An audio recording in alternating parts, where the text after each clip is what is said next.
नमस्कार मित्रांनो, GSIT सोल्युशनमध्ये आपले सर्वांचे स्वागत आहे।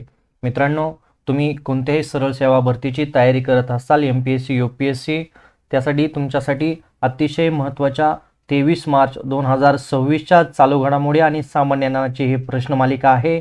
त्याच्यातील पहिला प्रश्न मित्रांनो तुमच्या समोर आहे, जागतिक हवामान दिन दरवर्षी कधी साजरा केला जातो?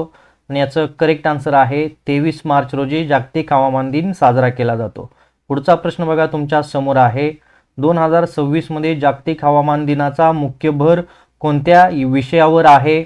आणि त्याचं करेक्ट आन्सर बघा काय आहे, हवामान बदल आणि लवकर चेतावणी प्रणाली यावरती 2026चा जो काही हवामान दिनाचा भर आहे तो त्या विषयावरती आहे। पुढचा प्रश्न तुमच्या समोर आहे, 2026 मध्ये भारताने कोणत्या क्षेत्रात नवीन डिजिटल उपक्रम जाहीर केला आहे? आणि त्याचं करेक्ट आन्सर बघा, शिक्षण या क्षेत्रावरती नवीन डिजिटल उपक्रम जाहीर केलेला आहे। पुढचा प्रश्न तुमच्या समोर आहे, भारतातील महागाई नियंत्रित ठेवण्यासाठी RBIने कोणते साधन वापरते?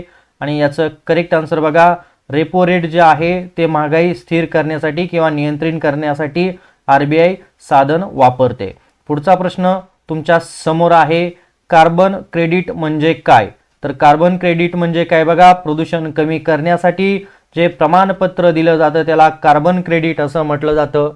मित्रांनो, अशाच नवनवीन प्रश्नांसाठी आपल्या चॅनलला लाईक, सबस्क्राईब आणि शेअर करायला विसरू नका। धन्यवाद।